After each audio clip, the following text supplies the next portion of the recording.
All right. And we are live. Hello, Paul Tranny here with Andrew Embury. Good to have you here, man. Thanks. You excited, man?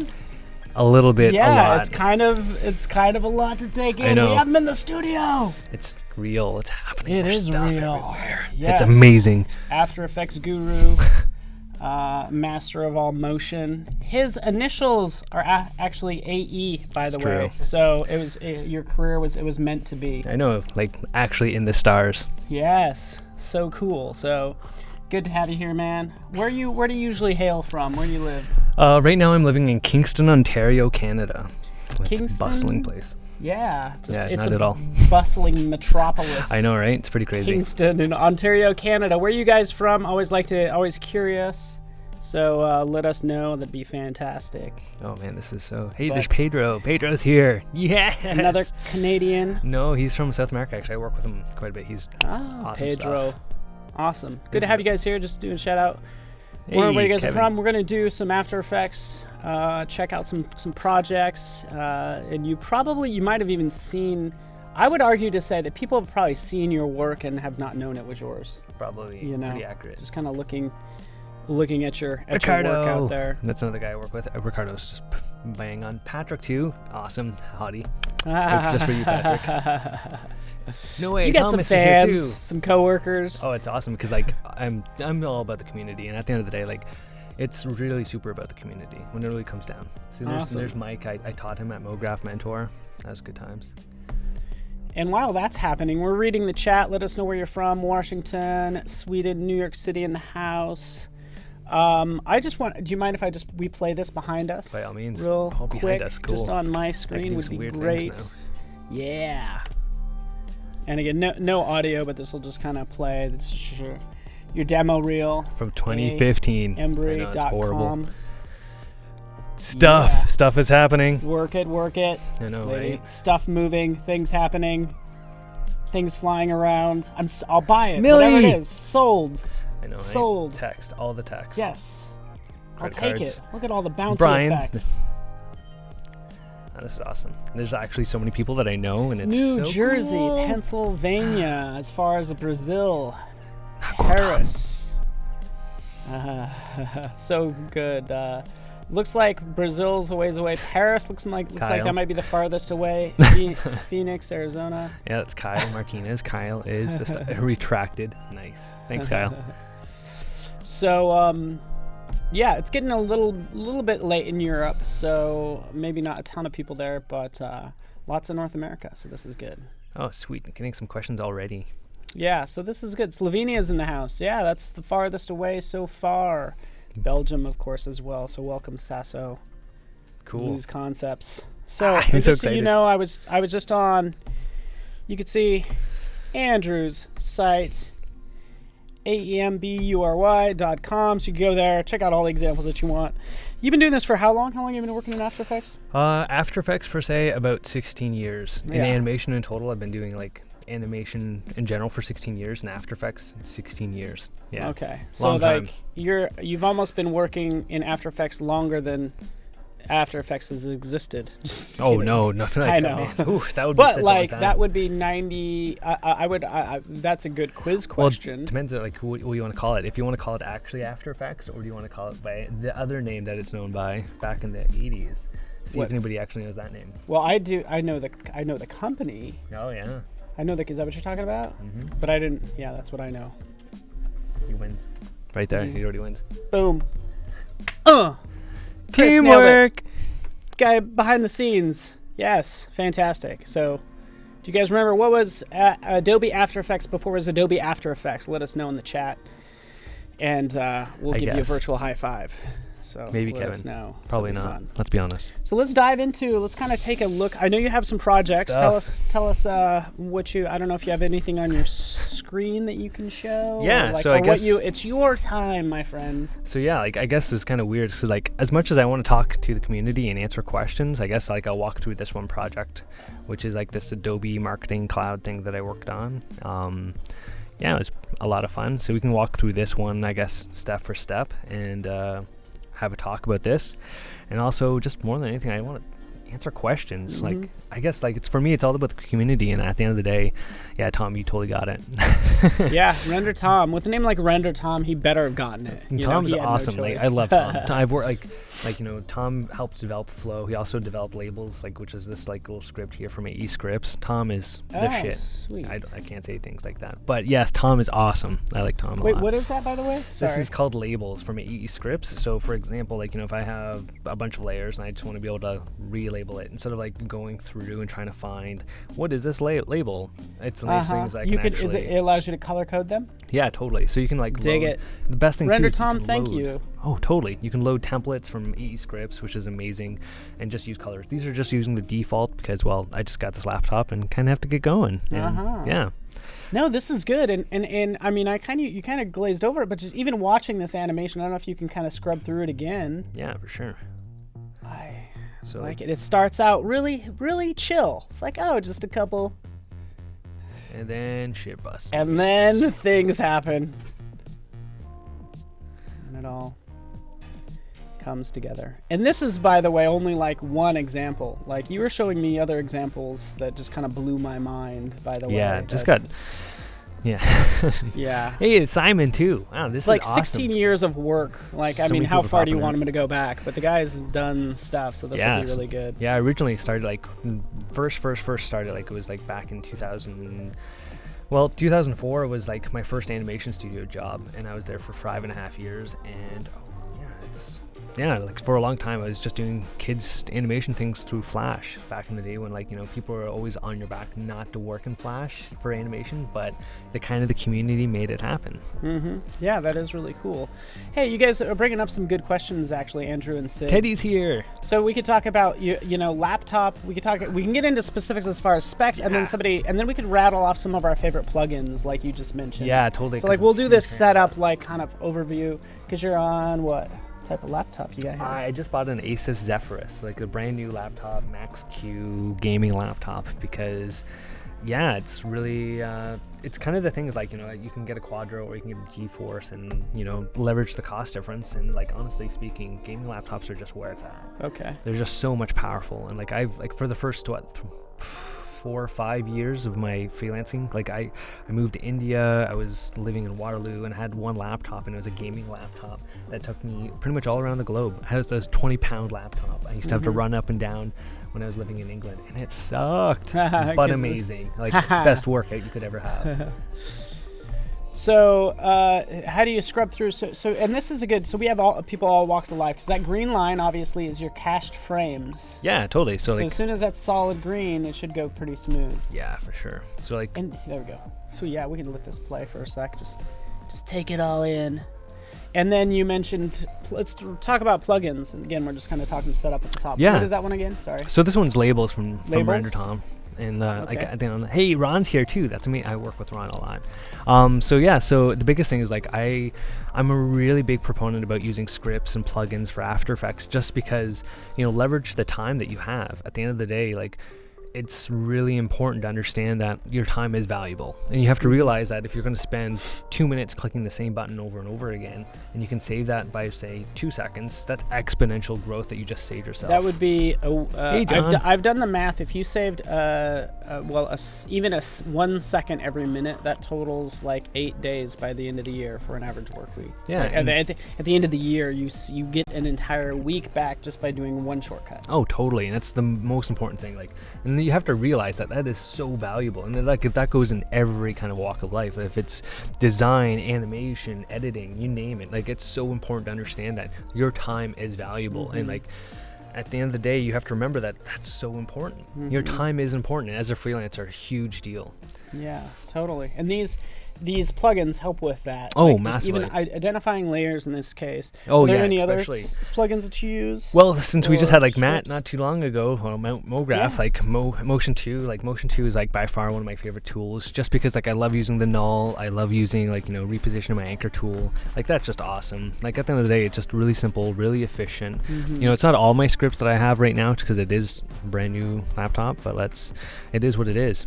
Hey, there's Paul. So Paul Canigulero is by far like my biggest homeboy. I love Paul. And there's John. John's awesome.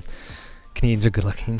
FX console, couldn't agree more. Like honestly, FX console right here, boom, it's amazing. I love it. Like it's by far just saves so much time. What does it do? So FX console is essentially, if I can close it. So essentially, like instead of going up here and like say, hey, I want to go into the effects window. What if I can find it even? I bet I already have it open somewhere. Yeah, there it is. So in the effects and presets, like you typically have to go through and type in your effect. So let's say Gaussian. Hey, there's Gaussian, or Gaussian, I guess how it's actually pronounced. Gaussian. And so like you can go in here and find it, and then like click here, then double click, and then hey, there it is. I can add it. Which that's a few clicks right off. Yeah, so like right off the bat, like 3 different parts of the screen. Exactly. So right off the bat, I can just literally control spacebar or command spacebar, and boom, you're in business. Just a huge time save. And that's what the yeah. So I can just select the layer I want, and then press command spacebar, and then I can have a search for any kind of like whatever plugin I want. Oh, okay. So like optics compensation, for example, like so much extra stuff, so many valuable. And that's the thing is like as Matt like was saying, like he pretty much lives on the keyboard, and I'm the same way. Like 90% of my animations, I don't touch the mouse, and I'm just solely based off the keyboard, and that's just because it just works so well. Yeah, that is good. So we'll try to call those out, what shortcut keys you're absolutely you're using as that's we go a along, huge I know thing. You guys aren't able to see that, but Photoshop actually has that now. I don't know if you command space. I said command. It's command F. Photoshop kind of has some of that. Those. That's pretty killer. That same thing built in for Photoshop. It has it now. Epic. Yeah, FX console is free. So, and free. Totally. Out. It's massively free. And like that's the thing is like you can, like honestly, I spent a ton of money on scripts, but it's at the end of the day, like you have to. It's an investment. If you want to take this as a professional career, it's no different. Like when you're a carpenter, for example, you have to remember that like you're as sharp as the sharpest tool in your shed, right? Like you're whittling away to be able to make this masterpiece chair. You don't want to use a dull tool. So you are part of that tool. You are the craftsman, but you got to remember that you always constantly have to invest back into your tool set, because that's a big part of this. You have to understand that like your time is valuable, and if you're using a sharper tool, you can cut through faster and be more efficient every time. So so you've just gotten used to using shortcuts. Just over time you've added them to your repertoire. Well, shortcuts and scripts and plugins and like all these things are like just always totally massive tax write-off. Let's talk about the business side of things. Hells yes, like Teddy knows what I'm talking about. But that's the thing is like it's just got to remember that time is it's just a finite value that we can't really ever get back. So the better you use your time, the better off you are going to be as a professional. Yeah, which is why we're glad you guys are spending your time with us, honestly. Massively. And I think this is part of like sort of sharpening that big time. Knife or whatever. Totally. And it's like, and that's where like at the end of the day, people have to remember that you can be strong individually, but when it comes down to it, it's about the community that you surround yourself with. Like the whole like silly meme thing about success and surrounding yourself with like surround yourself with lions.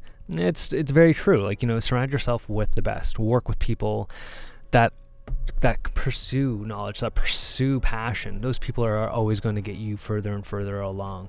And that's the thing is like it's so important to understand that your tribe is everything. Like just remember the people that got you to where you are, and remember the people that are going to bring you to that next level. And and like so that's a good question, Christopher asks. Yeah, so I guess the biggest thing is understanding just like how long, like I guess like really comes down to is understanding like who the client is, what the purpose of the project is, and what are you doing to be able to like to have impact. So for example, this piece was, it took we did about 2 weeks all in total, but of that 2 weeks, about I'd say a week and maybe 8 days of this was the design and like getting the storyboarded ideas and ideation talked over and understood with the team of what we were trying to create, and then from that to be able to execute. For example, this animation only took me about half a day to create. And it's just because we had the process outlined. We had it and the complete idea and what it's going to be. And for me, like that's the most important thing that people have to realize, that it's not just pressing buttons, if that makes any sense. Hey, Evan's here. Yeah, what's up, Evan?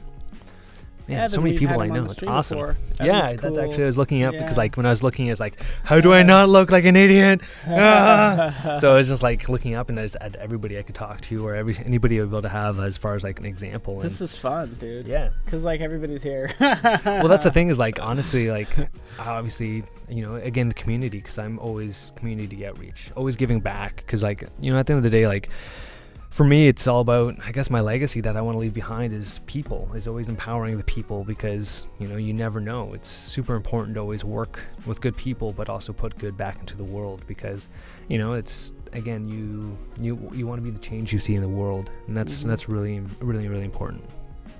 That is good, man. I like it. And somebody did ask this earlier, sort of like, and you kind of mentioned this. Do you start out by storyboarding just on a piece of paper sort of thing? Or well, see, that's the thing is like, I totally compartmentalize. It sounds silly, but like, so for example, like if I know I'm going to be doing, let's say this piece in particular, like the first thing like I want to be able to kind of figure out is understanding, all right, let's get a solid design in place, because like you could always animate pretty much anything. You can come up with any cool idea to make things transition and animate and create. But what's really going to speak volumes is that you're going to have everybody involved. You're always going to have the team involved in the process part, because as part of the process and as part of understanding what you have to create, you have to have everybody along on the board, and that's the thing. It's so important. I don't want to drive everybody crazy with like just looking at the same one. I'm your hype man. Let's switch to my screen, because this will just kind of play behind us as well. And this is cool. Just also on your. Ooh, it might take a second to. Yeah, totally cue.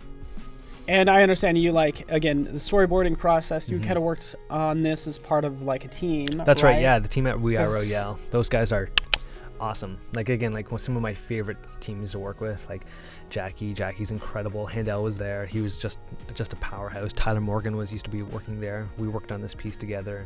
It was just such a great collaborative team effort. Like we had essentially 7 days to be able to crank this out, and like it was 7 days just working with good people, and they're each professionals of what they do. And that's the thing is like working with people that are really good at what they do, you're going to get that time back, and like it's worthwhile. And that's the thing is like at the end of the day, like that's why I was saying about compartmentalizing, to understanding the virtue and the value of working with a professional, because the professional knows what they're doing. And then that way, again, like a script, it's going to save you time. Yeah, I know. Just kind of looking at this, by the way, it just brings up other questions for me. Like, first of all, like teams, like 100%, like they're only going to make you better. Totally. I'm curious how you made, like some of this is just so impressive. Like the perspective on this, the texture on this, like so many questions like come to mind for me personally. The lighting is compelling, even though it's this flat look. It all has this light source and depth to it, so. Yeah, and that's totally the biggest thing, is like at the end of the day, like it's understanding each piece of it. Obviously, like like the texture, I guess, or the noise, or whatever you want to call it. At the end of the day, like it comes down as part of the design asset. So when you'll get that, that'll be part of the like the style frame exploration. That'll be part of the ideation of what is the piece that we're creating, why are we creating it, what's going to be the final result. And that's the thing is, then you find the most efficient means of creating that, because at the end of the day, time is just time. So push forward to that. But when you look at, like, for example, I guess let's maybe we can almost like go step for step with that. I don't have the project on this computer because it's a massive project, and it's actually strewn out over like 30 different projects, but let's go through this really quick here. Yay. So for example, let's go for like right here. So for example, this was all actually, so here's a quick tip for people that use Vimeo, because Vimeo is amazing. So if you're going to use Vimeo, one of the big, I guess, tricks is to be able to use shift left and right to be able to go frame by frame on Vimeo. So you can actually go frame by frame. So this is all actually done using shape layers. So Tyler Morgan animated this first kind of phone card animation thing, and he's now at Oddfellows. Just a stupidly talented man. Love Tyler. Tyler and Sarah, they're just awesome people. So like, this finger flip is, so for example, this cuticle, this bit here is actually a shape layer that's, again, animated frame by frame, as well as this path. So this path is, again, just kind of animated, and then we have a duplicate of that with this texture kind of overlaid. And again, that's to be able to make that kind of work out as And best it's as a shape possible. layer. It's frame by frame shape That's layer. right. Yeah. Okay. And the same thing with like the shadow here that we're creating. Like the shadow is again created like again frame by frame, and then just frame by frame, and then everything kind of like unfolds. And as you can see, like one of the like kind of clever tricks when it comes down to it, when you're animating, and this comes from like a traditionalist background, is it's called pose to pose animation. So essentially, like you're going from like one pose to another pose to another pose. But the thing is, like what's going to sell it, instead of just like having the pose and then next pose, it's about the anticipation. So you're going to get ready to move. You move and you overshoot, then you settle, and then you move and then settle again. So that kind of that quick movements with the easing makes a huge difference. And that's the thing, is like that's tricking the eye, because you're allowing the eye to be able to fill in those gaps. And that's the thing, that's the best trick, because when I was working at a traditional animation studio, and this is going back years, like decades ago now, at Fatkat Animation Studio with Gene Fowler, and I worked with so many people like Esteban Valdez and like Robert Anderson, just so many really great people, Daniel Elder, the like great traditional animators that kind of like, again, I've learned and grown with them. And one of the things is like learning is that it's all tricking the eye 24 frames per second. And the trick is like, you can lie, you can cheat, you can steal the eye, but you have to give it direction. And like part of the direction is going pose to pose, but then it's that easing, it's kind of that overshoot, because you can just trick the eye. Like for example, if you're going to do a head turn in After Effects or even Flash, you can do one of two ways. You can rig the face, and then you want to have another rigged face, because these are the poses that people traditionally will hold, like three-quarter front. But to be able to get from face to face, you can either do like a smear, which is just like, blurred kind of shape, or what you can do is, again, it's the anticipation, action, and then settle. So that kind of transition, your eyes fill in the gaps, and you think that just happened, but it didn't. Really didn't. And that's the thing, is like that's the way you can like lie and cheat and steal to the eye. And it's a huge be able to be a time saver. Yeah, that's awesome. So like again, like you can see, like for example, from boom, we're into another transition, and that was only a few frames, right? And that's the thing, is like people look at this and they think it's super smooth and super clean, but like you look at this, like 1, 2, 3, 4, 5, you're looking about 7 frames. 7 frames to 24 frames. That's less than a second. That's a third of a second.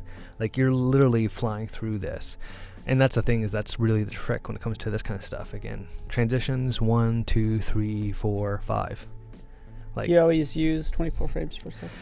Yeah, I find 24 frames per second to be the best thing. And I say that why it's the best thing is just because you can scale. So if people are still using traditional media like NTSC, which almost nobody does, or PAL, for example, which is 25 or 2997 or whatever weird kind of formats, you're allowed to be able to have that kind of that forgiveness room for like say 3-2-1, like 3-2-1 pull down helps a lot, but 24 has that scalability that you're able to use and move around.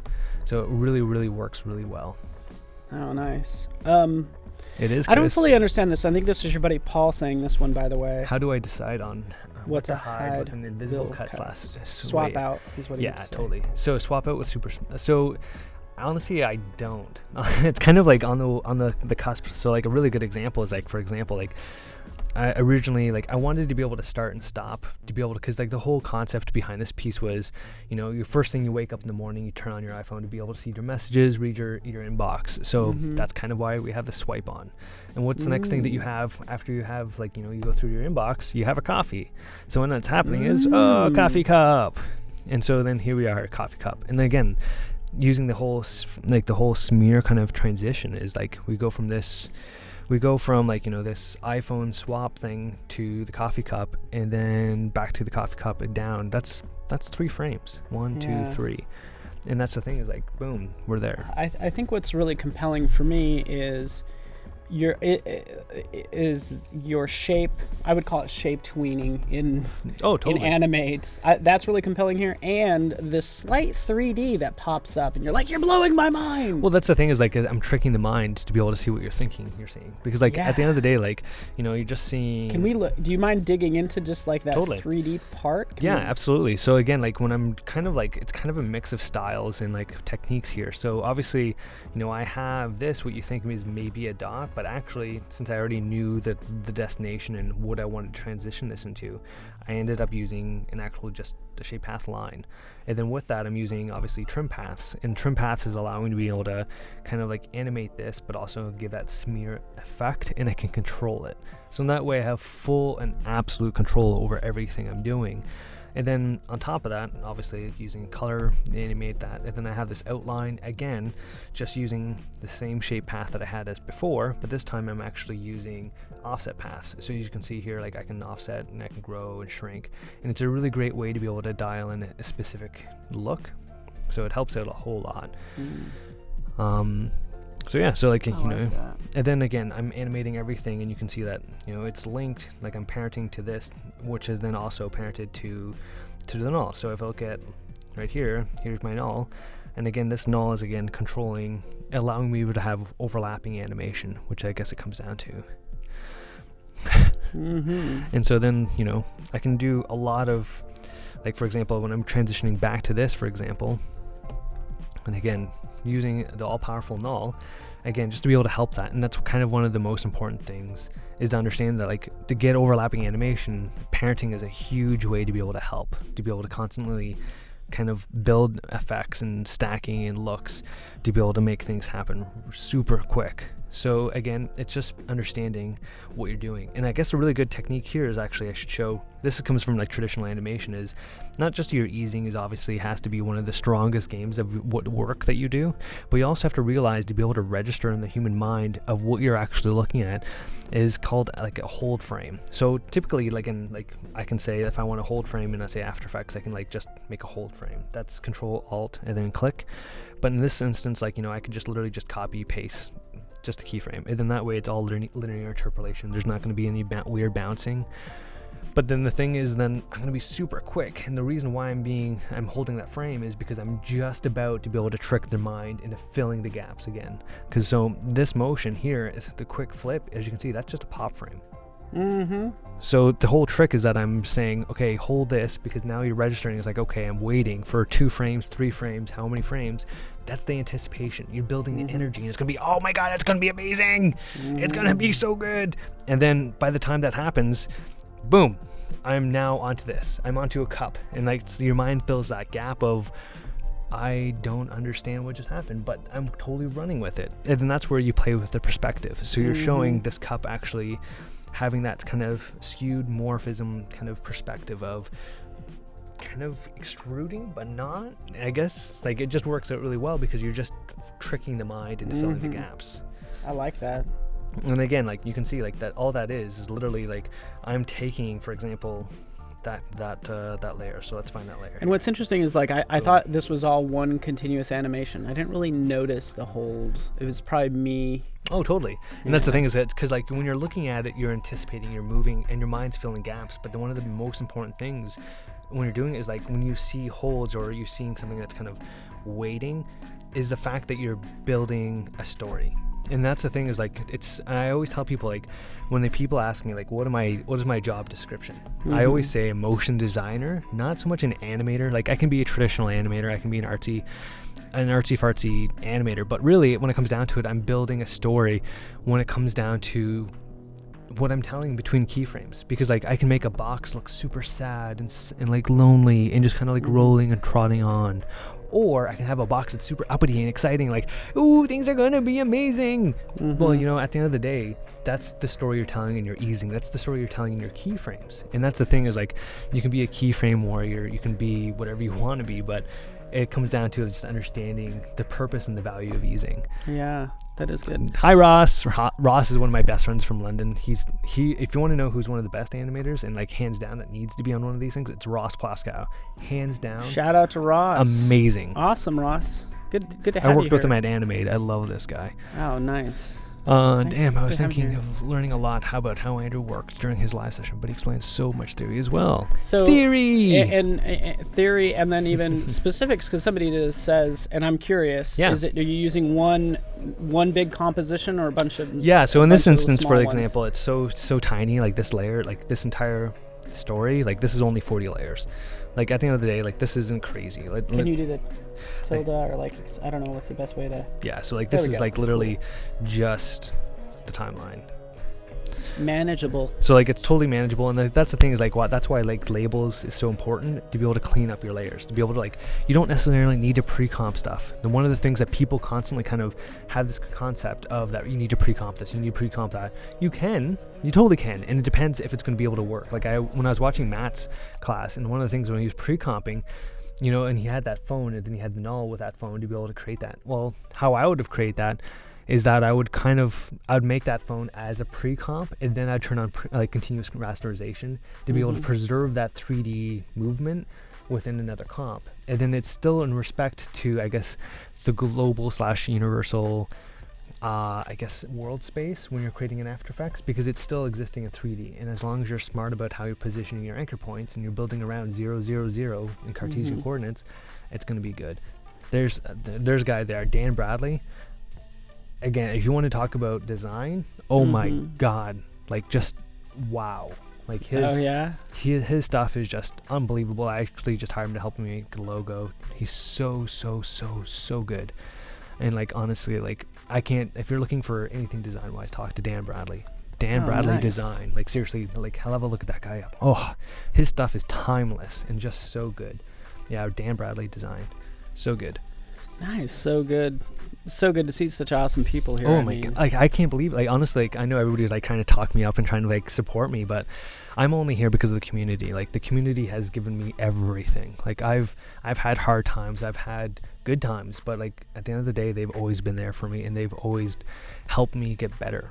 It sounds like you're also, because you know you're in Kingston, which is not not a big hub. Bustling metropolis. So I'm sure a lot of your social interaction kind of comes online, and your community is 100%. like online. Like they don't live where you live. No, and that's the thing. You feel like you know them very well, even though you've never seen. Well, that's the thing. Is like Paul, for example. I met Paul for the first time. I've known him for 3-4 years now, and I met him the first time this year at Blendfest in Vancouver, and it was just like total like big hugs and just like bro fives. Like it was just awesome to be able to see these people and be able to interact. Yeah, we with could people. do that. Are we getting in the way? We could probably move our little video of us to the right if you wanted to. I don't know if we're overlapping because we're kind of down here. I don't know if we're... Yeah, it's all right. Maybe not. It's only the first really part, because like after this, it's just like there's not really much else, because it's just like... in the house. I swear, you just surround yourself with good people, realize you just get better too. You're like, how'd this happen? And well, that's like, the thing I want you to rub off on me, Dan. You know, totally. Like, well, not that, but not in a weird way. But that's the thing. Is like it's kind of a bit. Like, yeah, that's good. Yeah, I like weird. that. That's good. But that's the thing, is like it's all about osmosis. Like at the end of the day, like people have to remember that it's all about surrounding yourself with great people who are motivated, passionate. Because like I can't tell you enough how important that is. Hey, there's Alan. Like Alan Dermafleece. Wow, he's the one of Linda. He teaches on Linda website, and he's just awesome. Who is it, Alan? Yeah. So Alan Dermafleece. Oh, okay. Awesome artist. He's so fantastic in cinema. Just a beast. And like Paul saying, a big shout out to everybody from the Motion Design Slack. Like again, that's just a great community kind of brought together by the community for the community. Brian Bam. What? Brian's here? Oh my God, that's amazing. Yeah, I know, probably not Dan. I know, right? But like that's the thing, is like when it comes down to it, like it really is about people. And that's I can't say this enough. I can't hammer this enough, because they've picked me up every time like I feel like quitting, or they pick me up when I feel like I'm not enough to be able to continue doing what I'm doing. And I've sacrificed a lot for this career, and like for me, it's the most important thing I have to say is like follow your passion. Like your passion will take you through the highs and the lows. And honestly, like it's so hard, but you have to realize that the biggest part of it is understanding your value and understanding that everybody has something to give back into the world, and it's so important.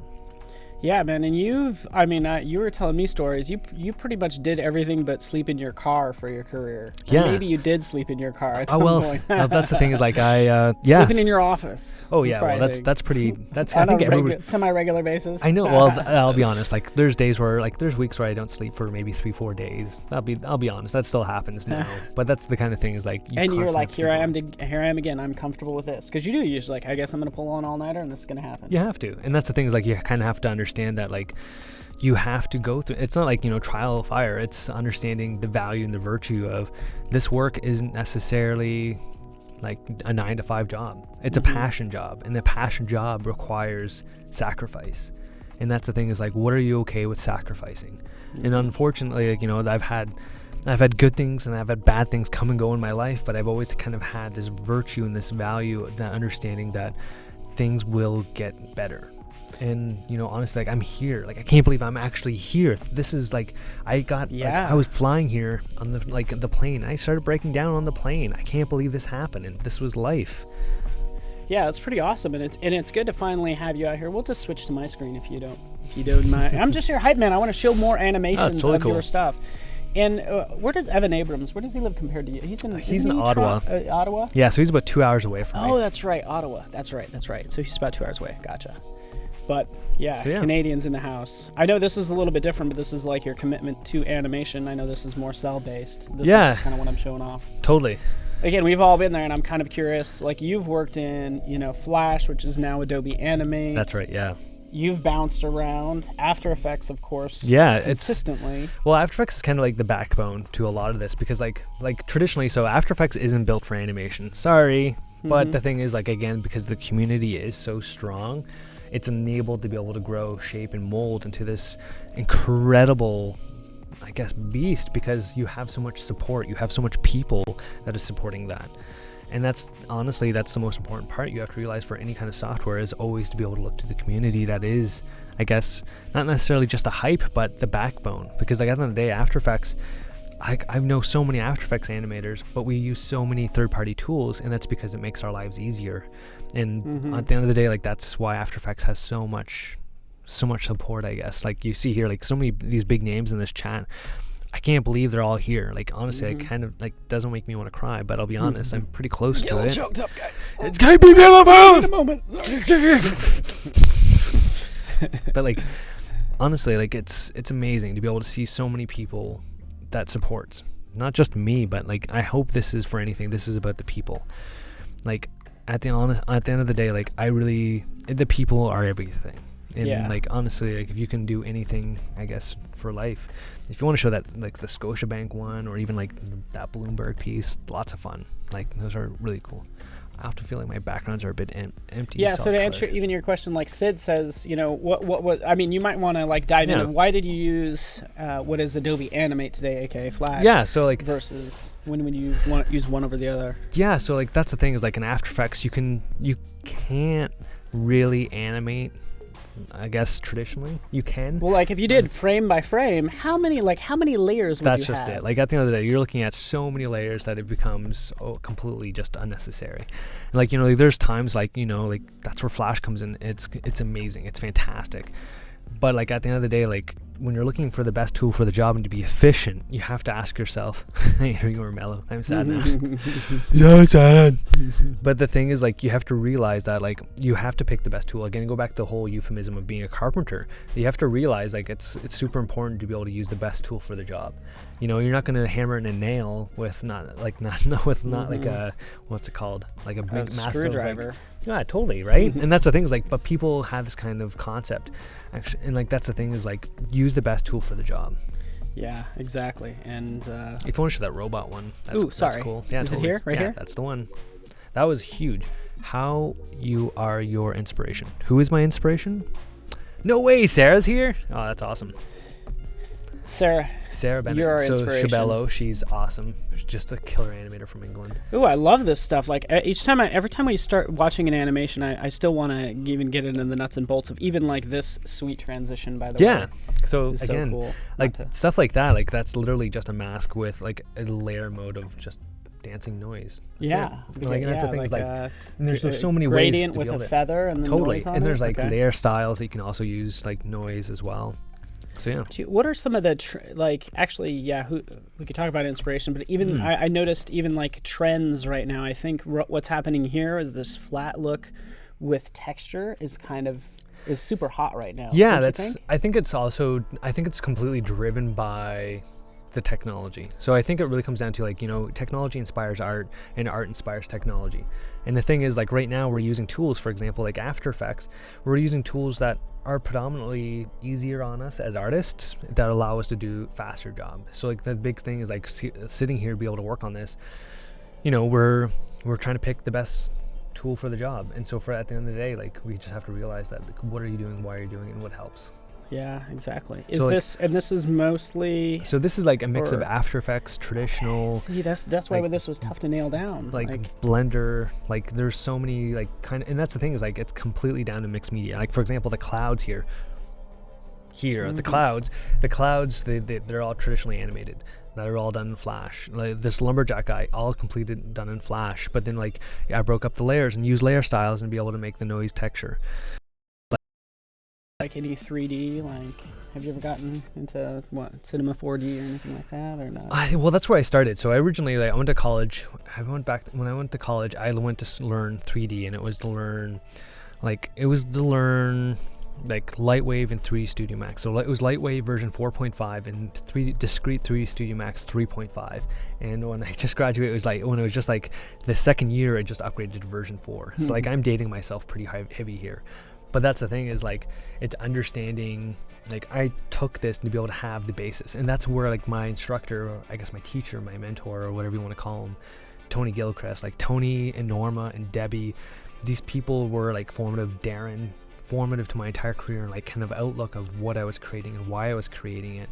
And it's understanding like the foundations. Why does this look, or why does this work? And it's based off of solid understanding. And so that's really important. That's one of the most important things, is understanding the hows and the whys, because then that way you can build off of them, if they're benefits or even if they're critiques. Like at the end of the day, you could be able to understand what that looks like, why. Yeah, no, that's good. I mean, it's nice that you have that background. Even at the end of the day, you are creating motion at the end of the day. Well, and that's the thing is like it's a medium, it's a format, it's something that's storytelling. At the end of the day, like you have to realize that, it's really about understanding the story you're trying to tell and how you're trying to encompass that. And one of the biggest things, like people there's Mike. Mike makes joysticks and sliders. This tool, like for like huge, like this piece used a ton of joysticks and sliders. How is the lumberjack made? It was made in Flash. Well, I guess Animate CC now. But that's the big thing, is like rubber hose. Yeah, rubber hose is fantastic too, Sarah. Made by my friend Adam. But again, it's all storytelling, and that's the thing, is like it's understanding who the medium is, where you're going, and how you can help. And that's the thing, is like at the end of the day, that's really important, because you have to be able to protect the people you work with, because at the end of the day, like it's all about working with good people. And again, going back to the whole community thing, is making sure everybody's taken care of, everybody is kind of a part of the team, and understanding what that looks like. Yeah, no, that's good. And I think for these cases, are you working like within illustrators? Like I assume even a big project like this, there's a separate, maybe you get these like keyframes, if you will. Yeah, totally. And that's a huge thing, is like you have to realize that the part of the process. So like the big part for me, like obviously you have your script, and once you have your script nailed down, you can make storyboards.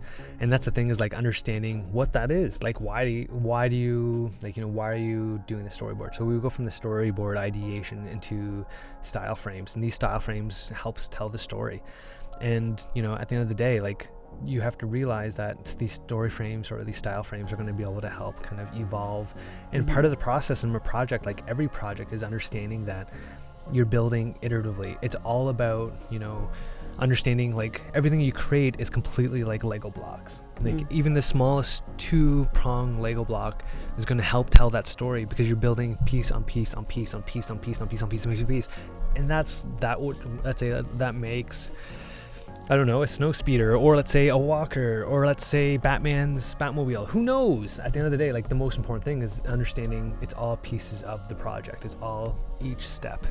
Yeah, and do you think it's also like kind of realizing what you're good at, and like because you could go down the illustration route, or you know what I'm saying? Like I'm good at motion design. You know what I'm saying? Like totally. there's a lot of knowledge in just like knowing what you're good at and not good at. Oh, like knowing your boundaries. Massively. And that's the thing, is like that's the thing that's kind of scares me, is like the people try to do everything.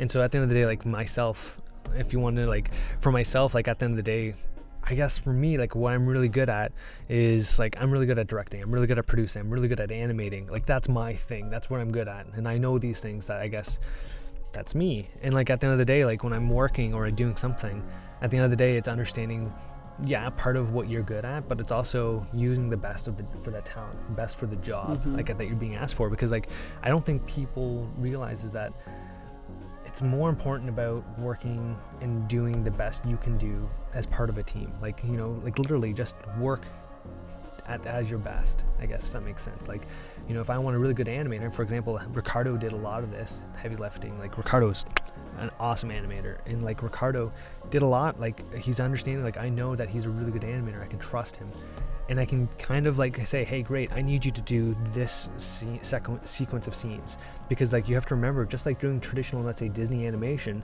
the big part of that is understanding that there's A, B, and C scenes and understanding what that value looks like. And then there's all other animators that aren't maybe not that good, but you can start teaching them part of the process. And then that way you can teach them how you work as an animator, how you work as a director, and how you're going to be able to help other people grow and change and, I guess, evolve. Yeah. Is Ricardo here? No, I don't think Ricardo's here. You can afford a team. That's the trick. Like for the first, like honestly, the biggest thing is like that I did.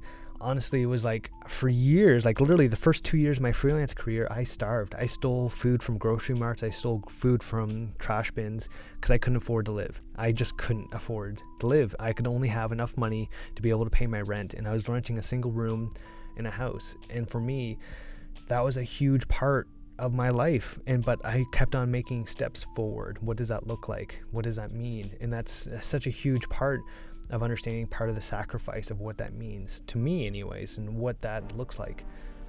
So yeah, no, it's good stuff. Seems like everybody is here.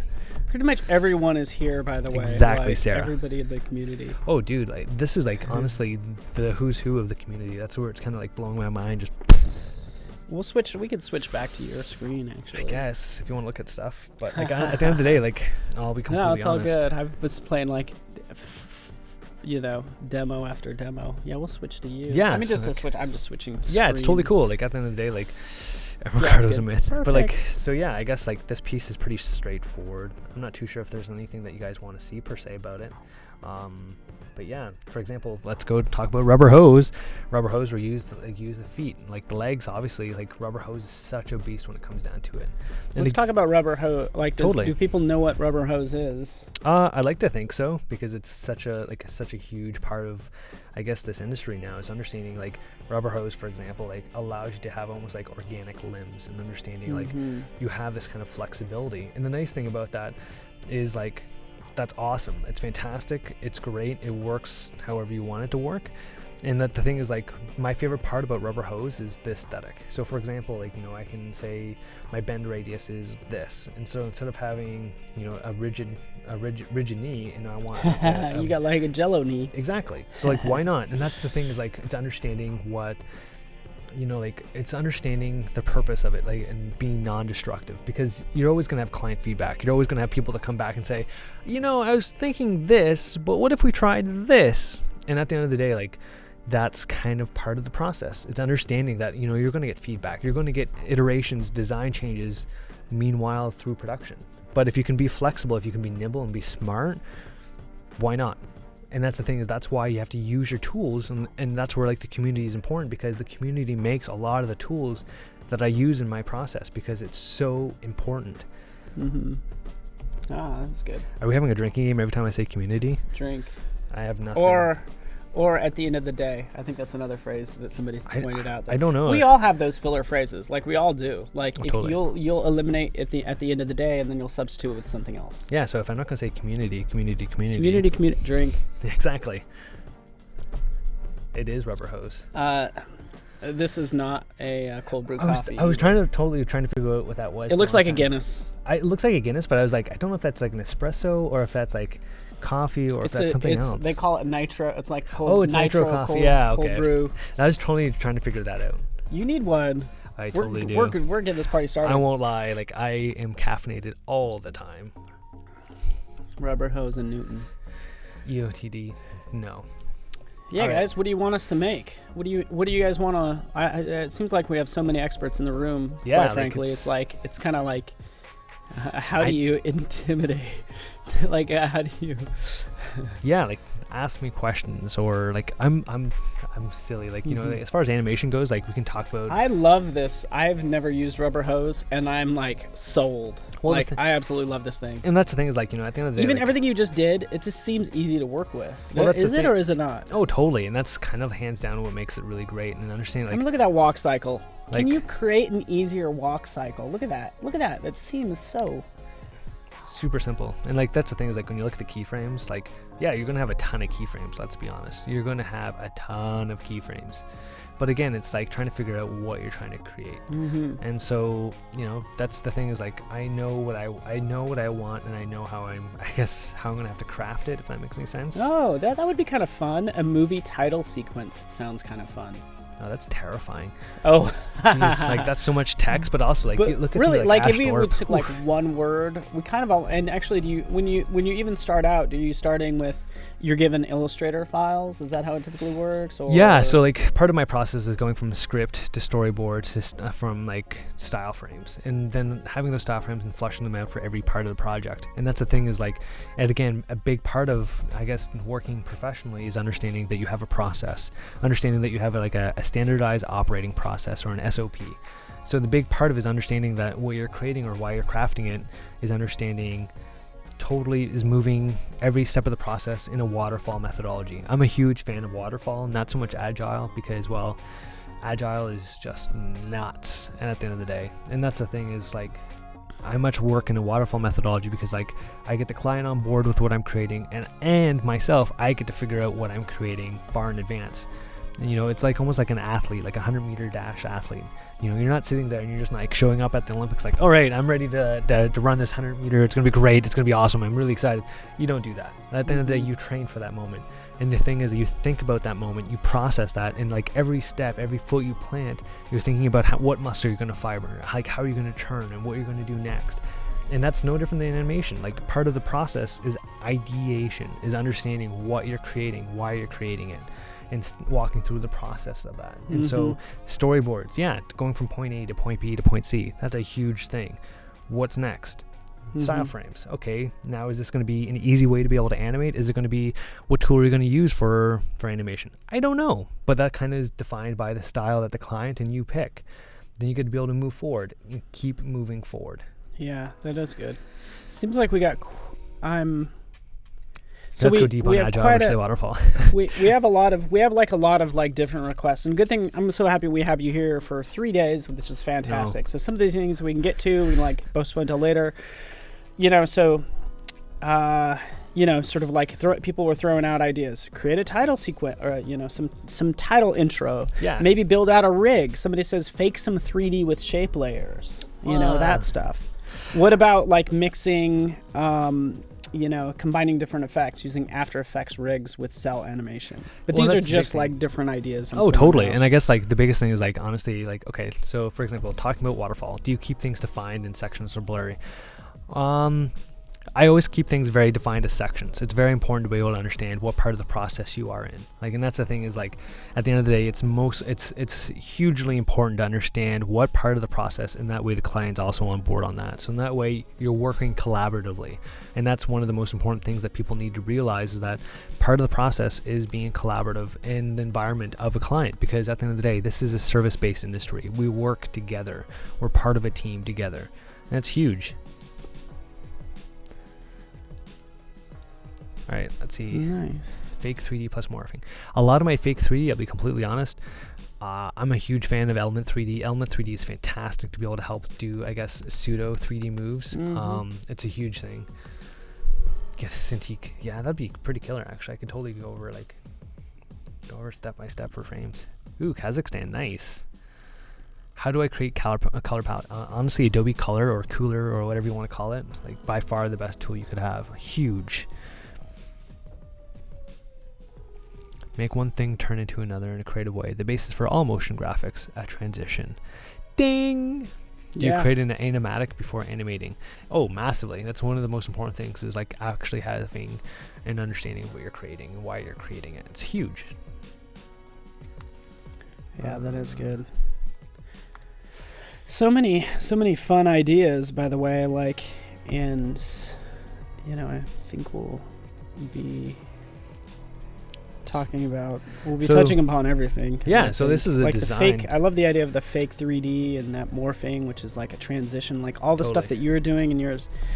You have these little things that are like a little X factor in your animations. I know, right? That's kind of like my jam. That's the big thing, is like I always kind of want to be able to push that just that little bit more, because at the end of the day, like, I want to twist, like, I say, like, this is what I say, and it's truly not at all what it is, but like for me the most important thing is understanding like that fourth wall, like understanding like what you're creating and why you're creating it, and like how do you break that kind of build up. And that's like, again, when we're going through that animation previously, is having that hold frames, because like you're watching smooth animation, but what's going to break it? Hold, wait, pause, build up anticipation, make people excited, and then you break that, and that's where you break that with fast action, and then that's where your anticipation, your overshoot, and then you settle. Like that's a huge big part of it, and understanding that. So for example, like this is actually a design that was done by my friend Sylvia Boomer Yang. She, like, I've worked on with her at Bloomberg we're doing a series for Bloomberg right now, and she's oh my god, like she's by far one of the most talented designers. It's from like, wow, like so good. So yeah, she designed this up for me to be able to present this, and we'll break this down and animate it up. I don't actually have it animated because I'll be completely transparent and honest, I really don't like having things scripted. Kind of weird, but I kind of want to go step by step, teach people that part of the process is actually just doing. Like that's the big thing, is like, there's always going to be happenstance. It's like, hey, this didn't work out the way it did. Like Matt's presentation, like, going through clicking a button by accident, came up with a completely different result that turned out to be awesome. Yeah. So chances are you're probably going to learn some things. Totally. You know what I'm saying? Like, because that's kind of how you learn, is like you're starting out. We don't know where we're going to go. Totally. And that's the thing, is like, and that's like so important for like this, because like, I guess for the community that drink, is to understand that people have to realize that a part of it is doing the work. Like it's understanding that part of the work is just doing it. There's no real, and like that's where, like, I guess I'm struggling here to be able to teach people that there's no process to what I do. There's no way for me to be able to create what I do, because at the end of the day, it's just work. It's just hard work in doing the steps, like, and understanding like it's every step of the way, understanding that that's what you have to learn, is like, do the best you can within that defined timeline. And yes, we did have Evan on last year. Actually, Evan was in the house. Yeah. Evan Abrams. I was supposed to meet was him with beer for long ago, but it's never time. Andrew, love your stuff, and seeing how humble you are makes me appreciate you and your craft even more. Oh, thanks. Have you used physics simulation plugins like Newton? All the time. Newton's fantastic. It's a really great tool for making physics simulations. You could also do ropes. You could do liquid. You could do a ton of different effects. And that's the thing, is like, there's nothing that's kind of canned in a sense. Millie's an amazing designer from Norwich in England. Like, wow. Like, if you want to, like, again, just amazing, incredible design work, awesome. Nice. I should character animator it up, Andrew. No character animator here. Sorry, Sarah. Yeah. But that's good. I mean, yeah, at the end of the day, like, I guess like that's the hardest thing to be able to, I guess, teach or show people, is like it is part of the process, and understanding that every step, like, everything kind of takes time, and understanding the value of that time. So for example, like, we can start diving in to be able to like break down every asset that we have, and that's the one. Yeah, and just like, do we take a peek at the layers, because that's how it's going to come in, right? Well, that's the thing, is like when you look at this is pretty much. Oh, okay. But the funny thing is, like, this is kind of typically how you get a lot of assets from, like. Ricardo's in the house. Yes, I've noticed. Ricardo, thanks, Simon. But like that's the thing, is like, oh, trust me, actually, I have Sarah. If you want to talk about your beautiful, awful character rigs. Actually, I learned a lot from Sarah with her character rigs. So one of the things actually I learned was, let's see, this has got to be it. So like I was working, and I was so like, I just want to learn so much. Sarah's like, no one wants to see my awful rigs. Everybody wants to see your awful rigs. So for example, like this is a cat that I animated, and the design was actually done by one of my friends, Jason Smith, and I loved it. I saw it on Dribble, and that's where I just learned, I guess, I was like, I want to animate this. I have to install 3D Stroke. But anyways, long story short, I was trying to figure out this. But one of the things that Sarah taught me was actually how to be able to make this face rig. So she taught me, I guess, how to be able to make this little rig and to be able to, like, you know, move left and right, right? Like you can get some nice character offset.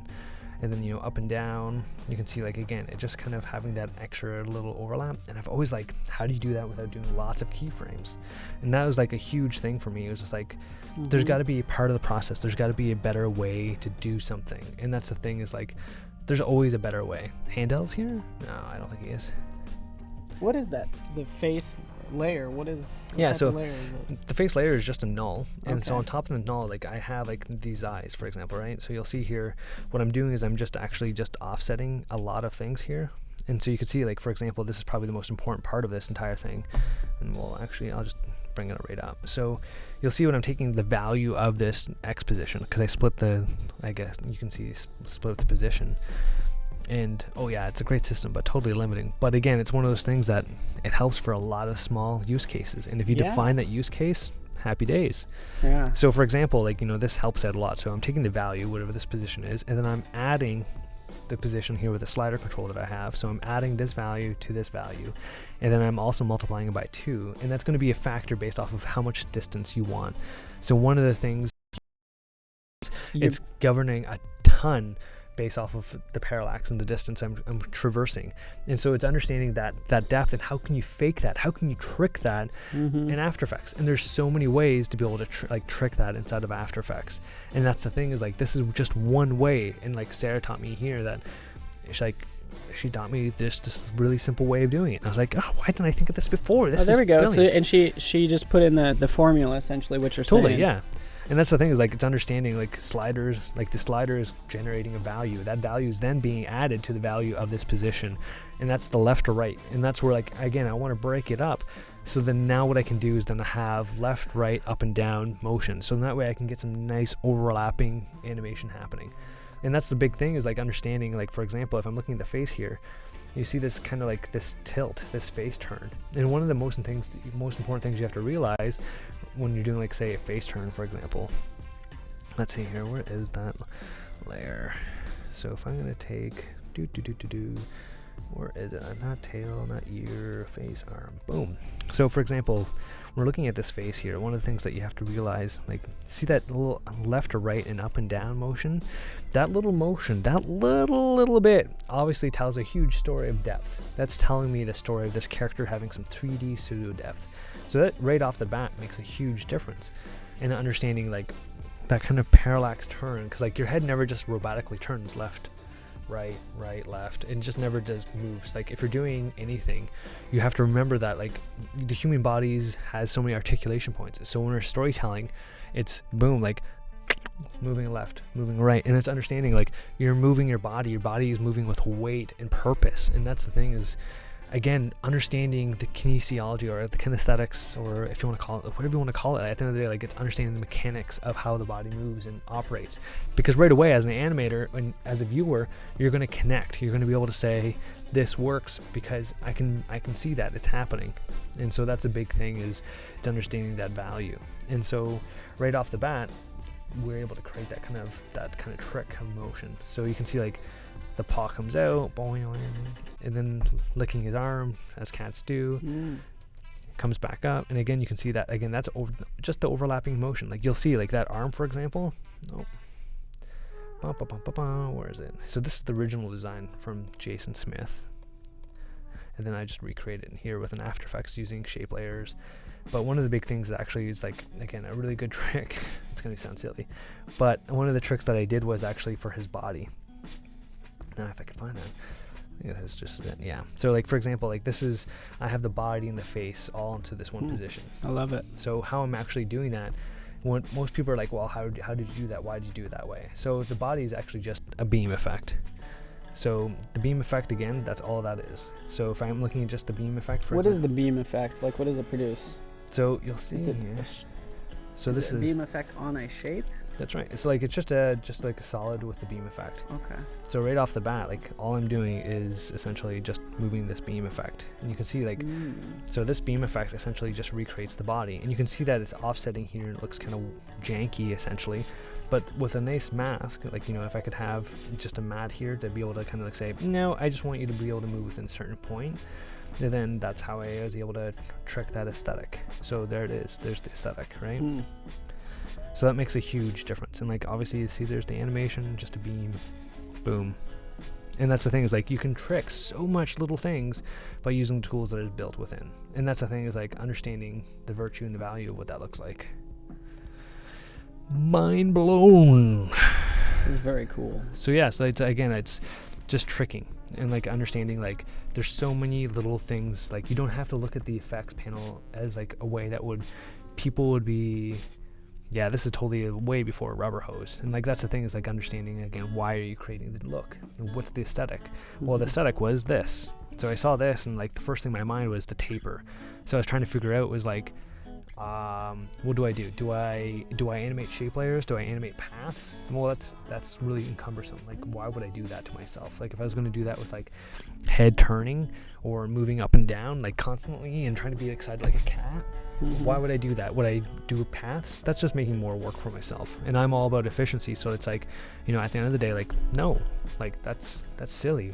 And like that's the thing, is like, what's going to be more efficient? Well, there's a taper, so okay, I need a taper. If I look at it like a different way of looking, so what does that look like?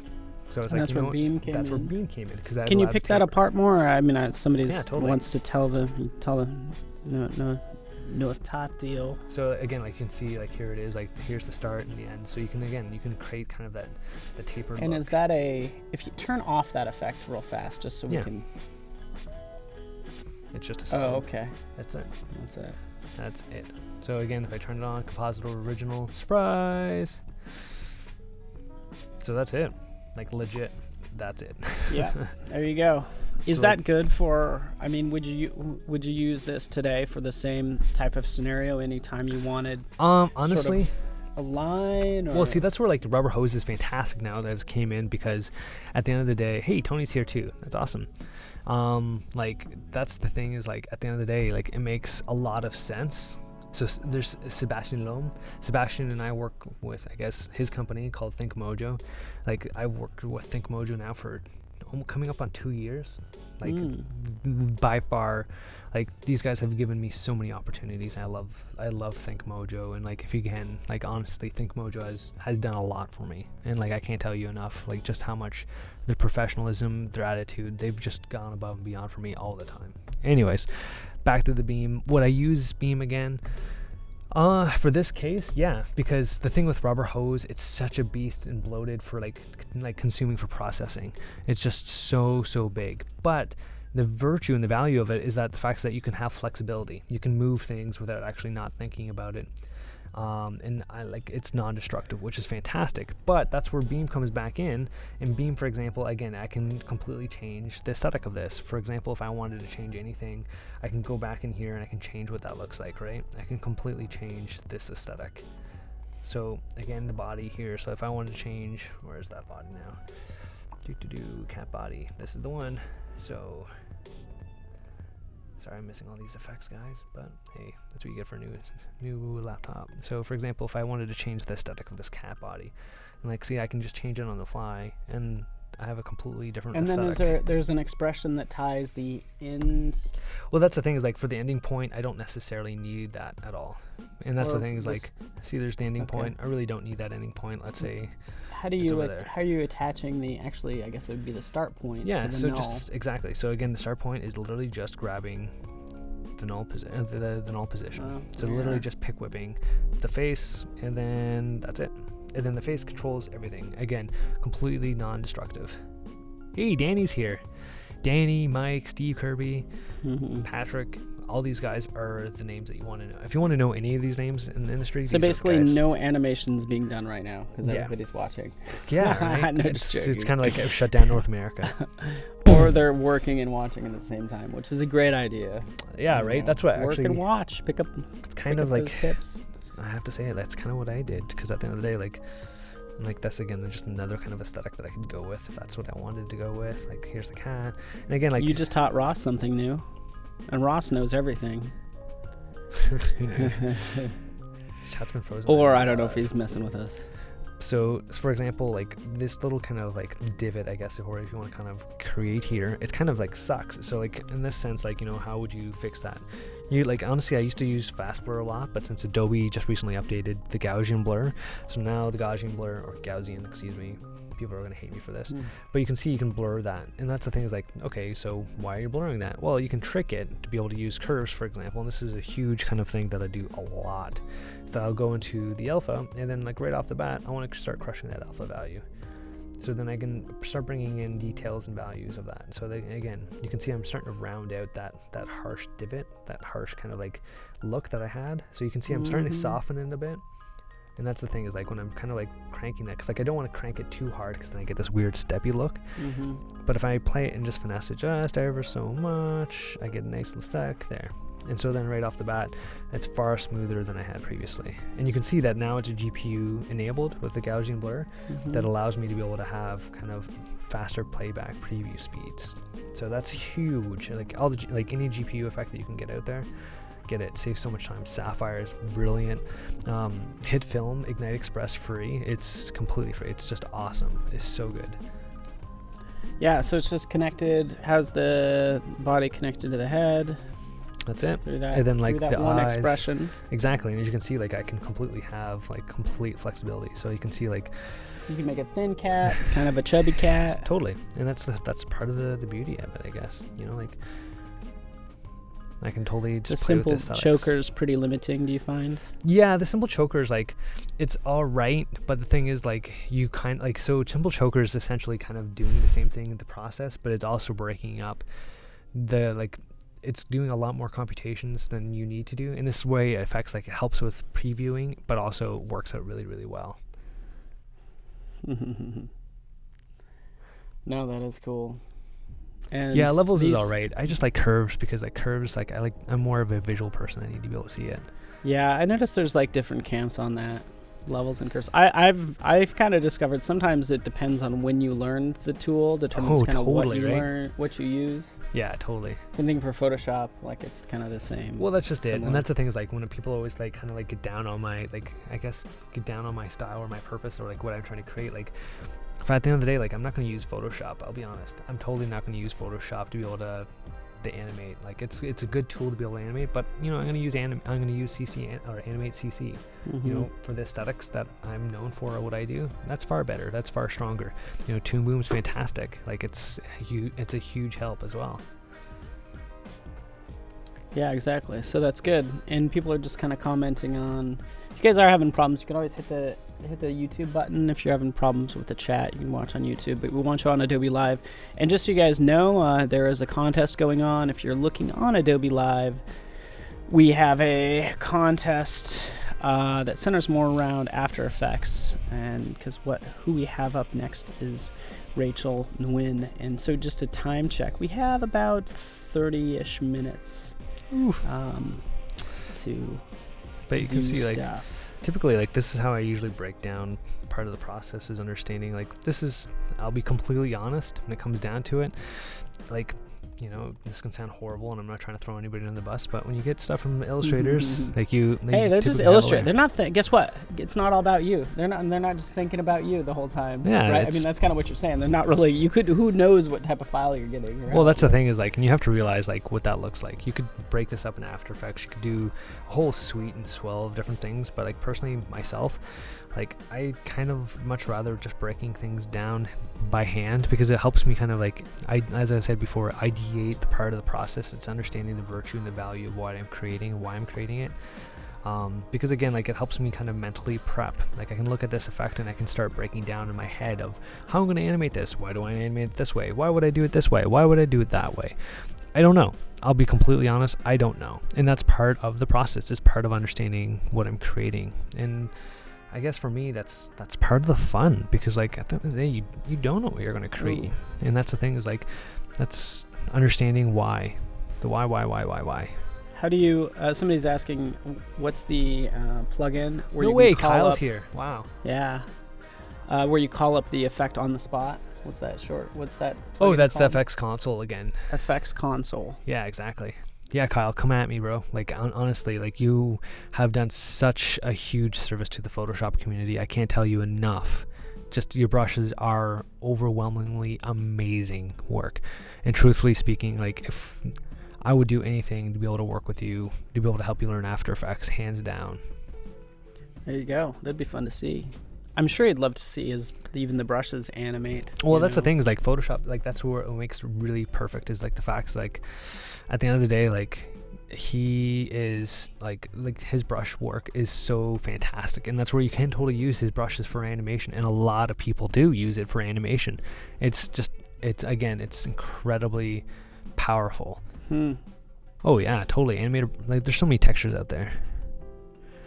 So much knowledge. You're inspiring me to learn AE. Well, my name is AE after all. Hey, so I know you have a lot of love for the community, but somebody asked, you got a nemesis out there? Do I have a nemesis? I'd have to say Steve Kirby. That's not true at all. Like, I just make fun of it, but Kirby. But no, seriously, Steve. That's so good. Steve is one of my good friends from England. I'm actually gonna crash on his couch. He's awesome. Like, Steve is incredibly kind and sweet and very open to learn, and he's just, again, we, like, I guess not really collaborate, but kind of like share tips and tricks and techniques and review each other's work. It's honestly just a huge part of, again, part of the process is understanding what that looks like, is just being present, like, so huge. And I think that's where people get lost sometimes, is understanding, like, as I'm breaking up this process, like this project, like, yeah, it's literally just breaking up the project. There's no special way. So, for example, if I look at this, I'm like, okay, this is like an illustrator's trick. So I look at here, the appearance. Do I see something? Okay, there's a blend effect on here. Okay, that's not the end of the world.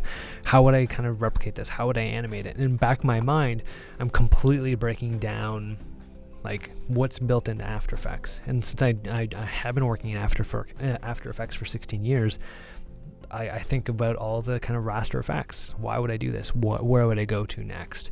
Bye, Mike. You're amazing. Send me a message soon. Love you. But that's the thing, is, like, at the end of the day, that's the big thing, is, like, understanding why are you going to use this tool? Why do you use that tool? And for me, like, for example, I could use Echo. Echo would be a fantastic use for this purpose. Or maybe what I do is, maybe I'll use the repeat, like the shape layer repeater. Maybe I'll use, like, Red Giant's echo effect. Maybe I'll use, like, there's so many effects out there. There's so many ways to be able to, like, skin the proverbial cat. At the end of the day, it's understanding why do I do what I do. And that's the thing, is, like, we did that on the last project. Yeah, and that's skin the proverbial cat. Yeah, just kidding. We kind of skinned it, right? Because we broke down how it worked. That's good, because you're looking at this. Luckily for this design, it already kind of has some motion built into the design, and you're saying what effects or what do I use to get this done. And the thing is, like, I have to keep in mind too my own time, because at the end of the day, is, like, I have to remember that I could do this again with a wealth of tools and FX, but what's going to be able to be more kind of flexible for the for creatives or for my clients. Patrick wants to see things done. So demanding. That's all right. He's more magic. But yes, paint and stick. Huge fan of paint and stick. Actually, I used paint and stick for some of that robot piece, because again, it's like the first time, like, that you can actually animate traditionally with an After Effects. It has an amazing onion skin tool, and there's a really nice trick to be able to use. Like, thanks, Paul. Thanks for joining us.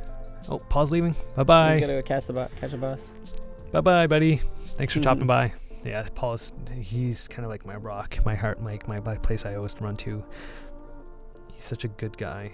Right, so let's see here. Let's go through this really quick, because people want to see stuff, but I'll just show you really quick. So, for example, there's, like, for an onion skinning, a really good trick here is, like, using CCY time.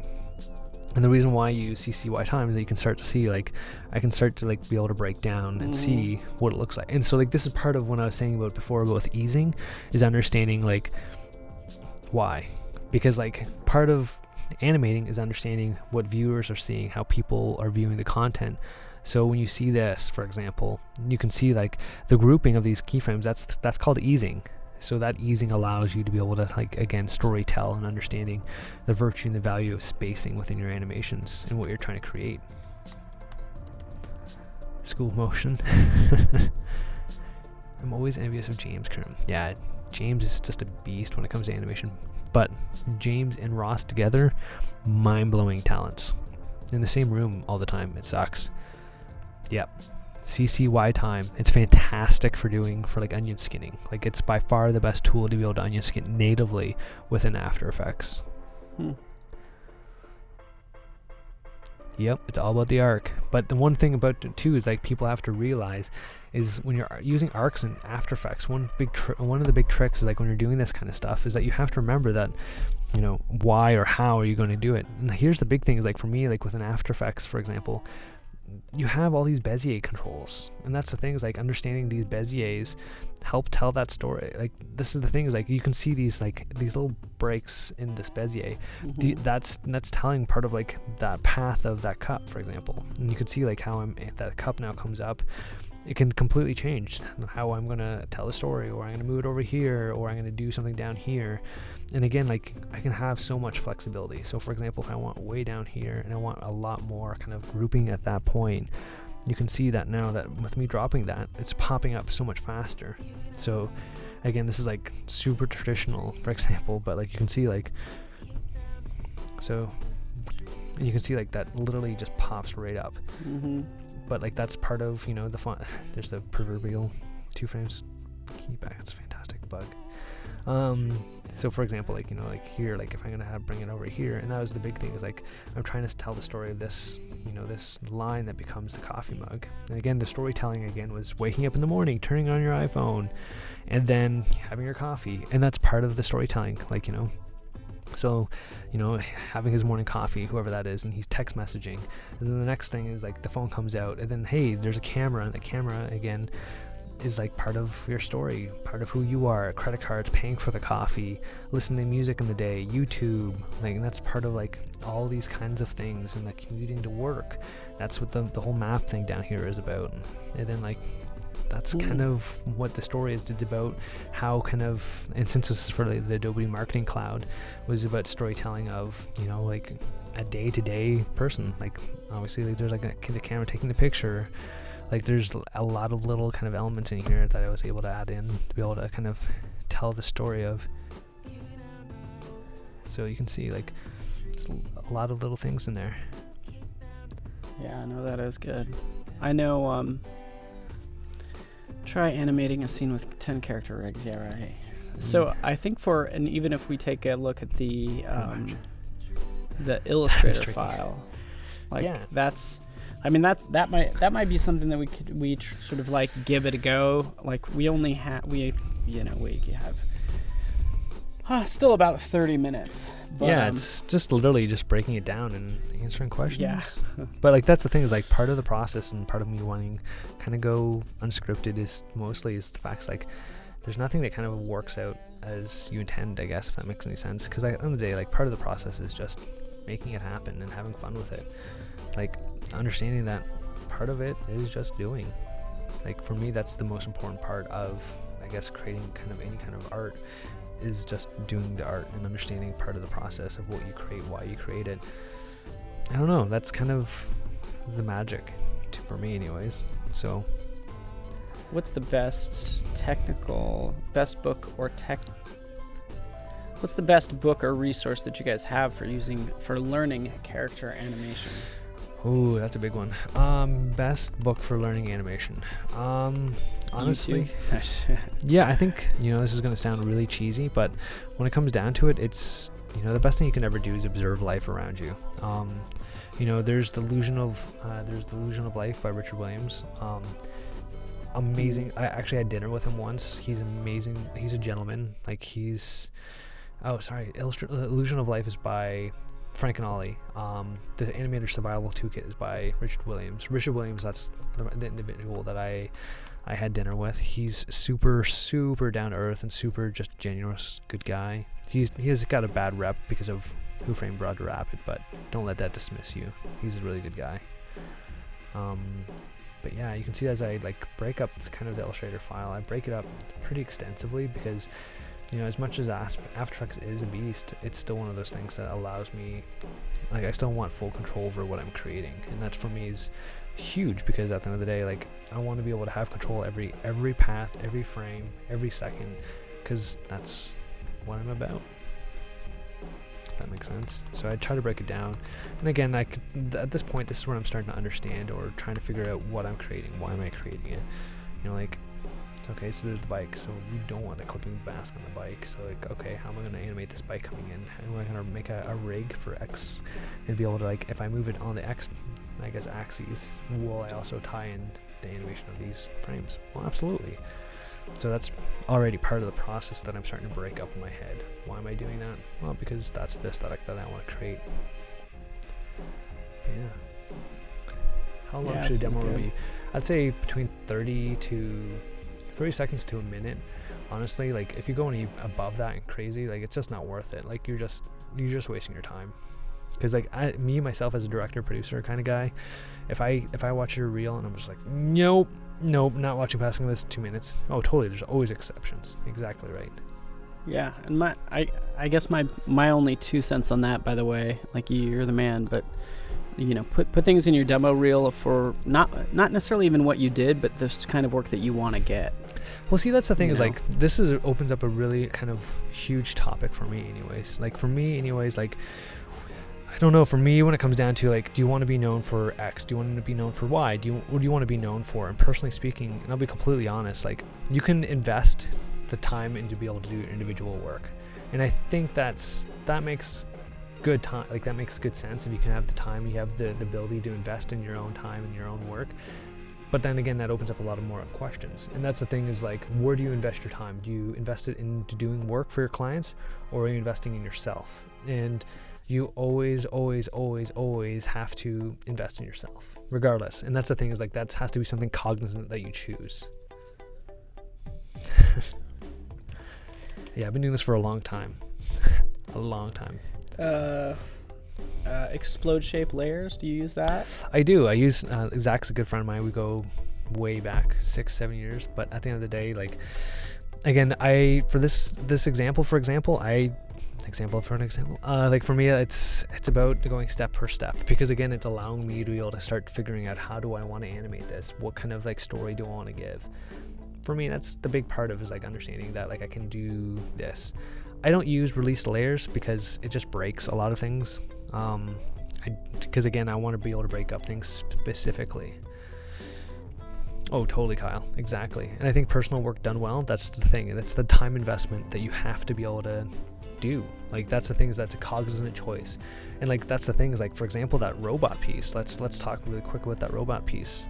Where is that robot piece? Robots. Go robot power. So like, this robot piece, for example, like, this robot piece, when I look at this piece, like, I was given from Nadine from The Atlantic while she was working there, and for me, it was a massive risk. Like, I had 8 weeks, $8,000 to make this work, and most people in the, like, 5 minutes work, and almost everybody would say, like, no, don't do this project. Like, that's just a massive risk that you can't take on. That's just silly. But like, I took this on because, like, this was, to me, was like, I'm going to make this work. I'm going to make this happen, because this is my breakout piece. It didn't actually kind of become my breakup piece. It became almost like I was hoping to return on investment. So I spent $20,000 of my own money into this project, to be able to hire the proper talent, to be able to hire the proper resources to make it happen.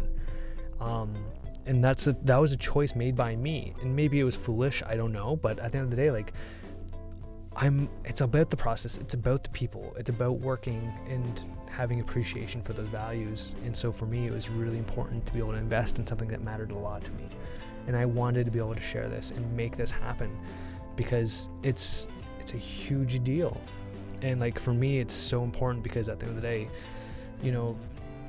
this is the first time I was trusted with this kind of work. Mm-hmm. So it's really important to be able to, like, why not? Like, I spent my savings. Sometimes you have to. Can I give you a tutorial on how to become Patrick Lair? If I knew that tutorial, I'd be watching myself. My God. But honestly, like, that's the thing, is like, sometimes you have to like, play poker, put a massive risk on the table. That's why it's the return on investment. This was my investment piece. You don't know. And that's part of the thing, is like, it's part of helping. And like, that's the thing, is like, I think anybody would want to be paid $20K. Like Patrick Clare is just incredible talent. Like American Gods for the latest. So sweet. Oh, so good. Honestly, that's kind of like my biggest fault in the world. I'll be completely honest, Aisha. Is like, for me, truthfully speaking, the bookmark at the top. It's actually curated by Jorge. All the scripts. Yeah. Somebody actually posted this as a comment. Let's see here. Have I ever cancel a project after realizing you weren't the fit? I've gone into those situations for sure, and I think it comes down to respect. It's understanding, like, working with who you're working with, and I guess, honestly, like, sometimes you have to cut it off early just because you have respect for your time, and if the client's not respecting that, then you have to share, you have to, like, allow the client to be able to, like, kind of break free of their own kind of bonds and of you, and help invest into somebody else who's going to be there for them for the project. So it is important. I guess any other questions? Because I'm going to be sitting here breaking up this Illustrator file because I can. This is like the work. This is what it's like. Some of what you do is like, it's not pretty. It's like, hey, I got to freaking put this in like all these separate layers of group items. Yeah, because like for me, that's the thing, is like, that's kind of what I wanted to show, is like, it's not all nitty gritty pretty. Like, I'll be honest, like, it is not pretty. It's not. And that's the thing, is like, as much as people want to sing song and dance and say how great and glorious it is, sometimes it isn't.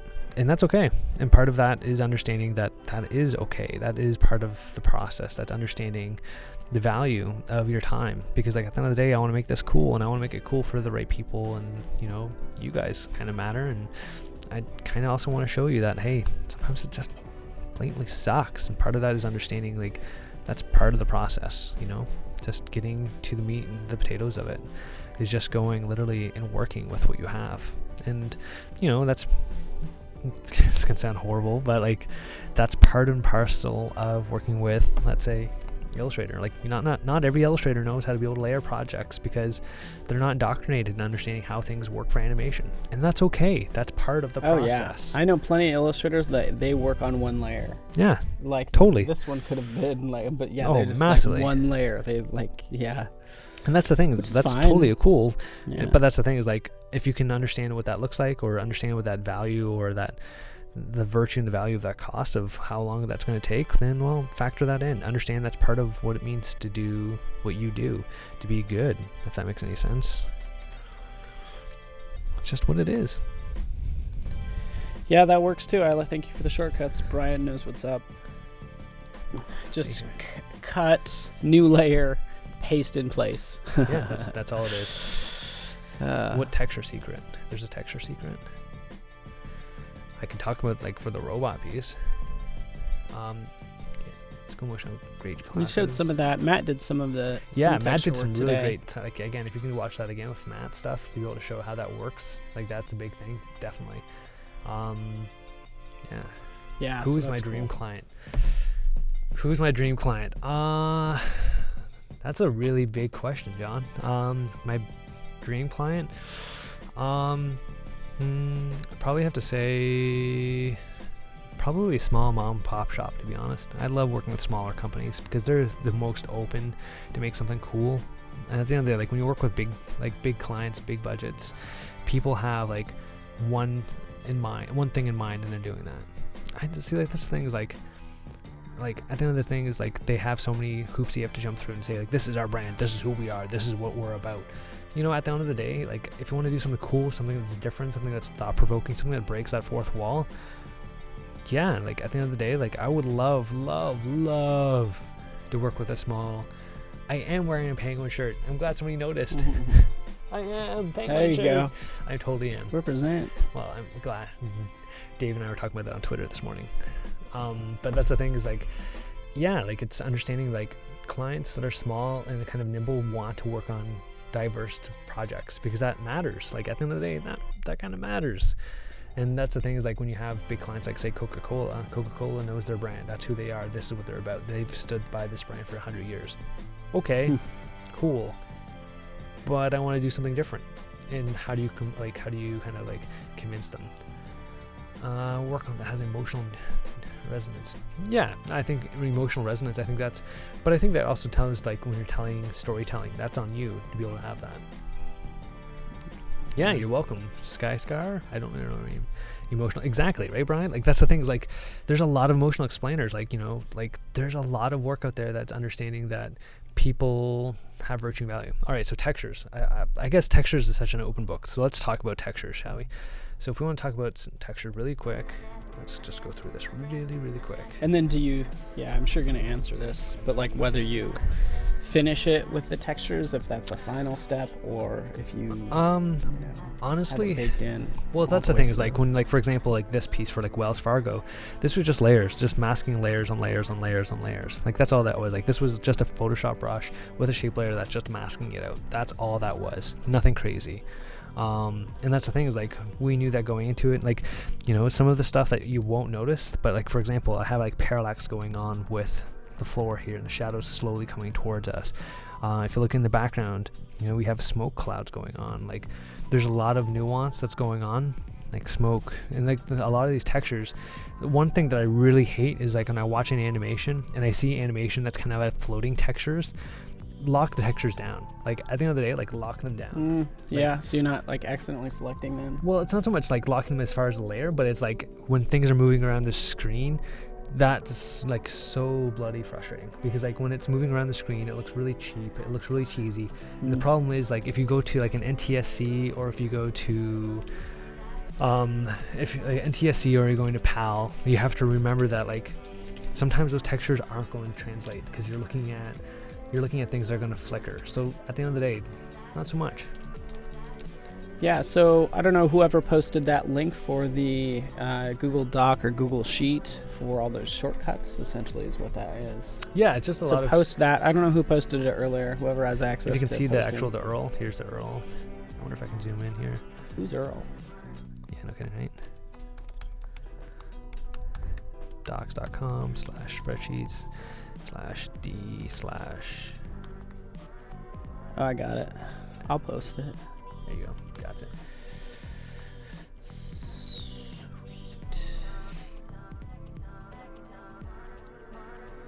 Ding. So I'm allowed to type. That's totally cool. Earl. All right. So I guess more questions about textures. Like, depends on the style. Depends on where. Yeah, is that a Canadian thing, Earl? Do you say Earl? Earl. Earl? URL? URL. I usually say URL, but you said Earl. Yeah. Just I'm old, I guess. So like Earl for me is like, I guess that's an old thing. An Earl. I don't know if that was like a Canadian thing or not. No, we are definitely known for our vowels. Out and about in a canoe. Yeah. I guess a short film would require maybe like 6 months of focus time, 6 months savings. Yeah, exactly. And that's the thing, is like, it's understanding the value and the virtue. Don't feel bad. I love saying Earl. Thanks, Dave. You got my back. How much do I love Tabasco? I think Seb knows this already. I think he's just trying to like get me going. But I have the Tabasco logo tattooed on the back of my my Oh, elbow. wow. So like it's the Tabasco logo, but no text. Yeah. So I love Tabasco.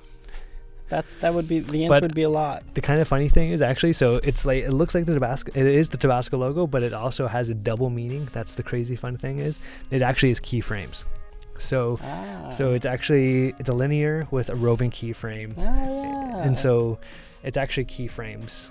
So I guess I'll show this too. So see that? So keyframe. Talk about commitment. It's actually a keyframe on my elbow, and then the bar is actually timeline.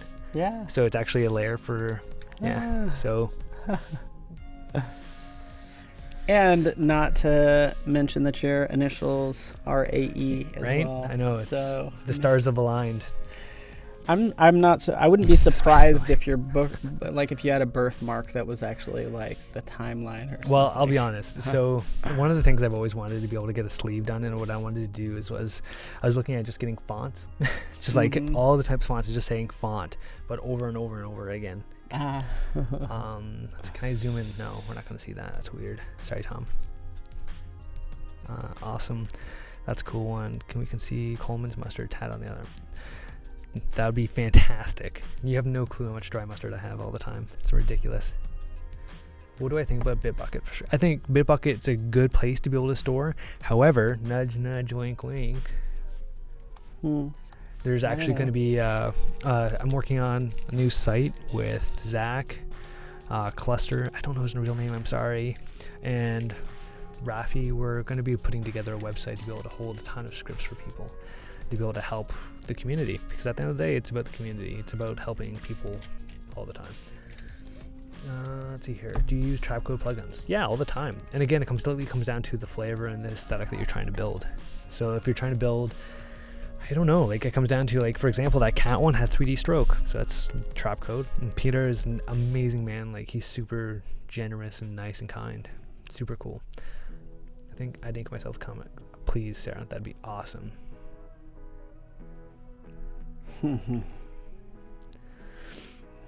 Well, that's the thing, is like, you know, truthfully speaking, that's where honestly it comes down to the style, the aesthetic of the time. Like if you look at early 2000, there's like particular, there's like, we're looking at so much glow, so much effects. But here's the thing with Trapcode is actually like, the tricks is like, you might not know this, but for example, a piece that I worked with, Identity Visuals, again, my friends Zach and Sam, a big shout out to you guys. You guys have been absolutely amazing. Congratulations, Zach, on the baby.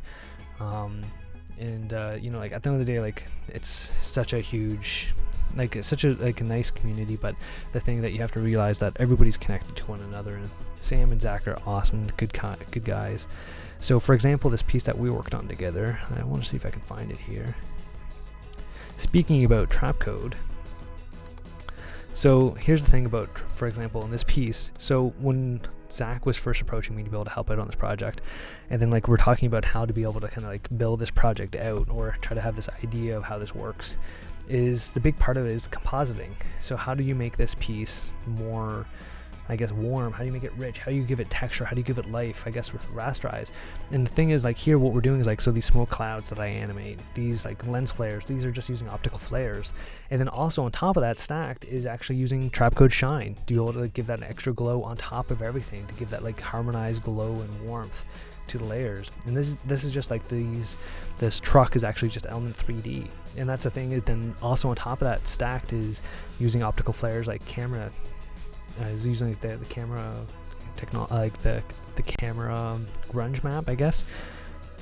And so that's the thing, is like these are all things, is like understanding like how they kind of work into together. So like a big part of it is optical flares, using optical flares, built-in camera grunge, using like all of these aesthetics and these tools help tell the story and how they kind of translate into the story.